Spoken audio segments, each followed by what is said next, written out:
Koks buvo gyvenimas Sovietų Sąjungoje? Nieko gero, vaikeli, nebuvo. Nieko neturėjom, pinigų nebuvo galima uždirbti, maisto beveik nieko nebūdavo gero. Gyvenimas buvo nabagiškas. Ar buvo lengva išreikšti savo nuomonę? Savo nuomonės mes neturėdavom. Kaip pasakydavo, taip turėdavo būti.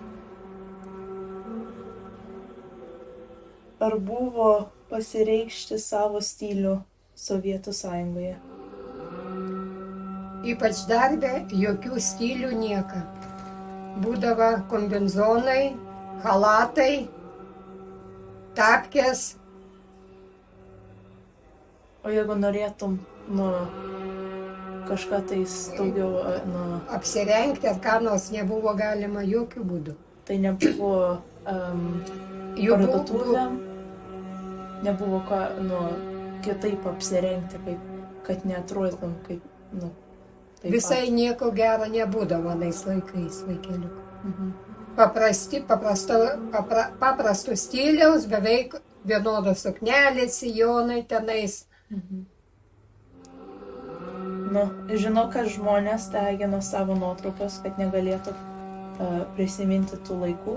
Ar teko tau taip pasielgti? Man taip neteko, bet mano mamytei tai teko deginti nuotraukas. O kodėl jinai degino?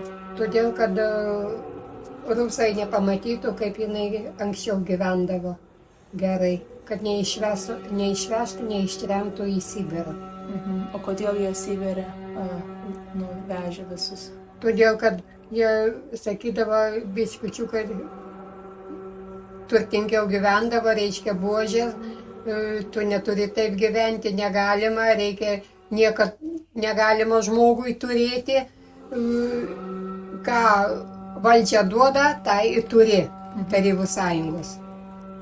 O žinau, kad daug uniformų buvo Lietuvoje, kai buvo Sovietų Sąjungoje. O buvo daug tų direktorių ar iš...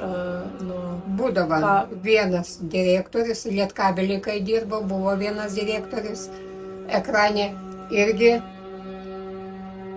O jie tai visada žiūrėjo, ką jūs darėt? Nebuvo jokių, Būdavo ten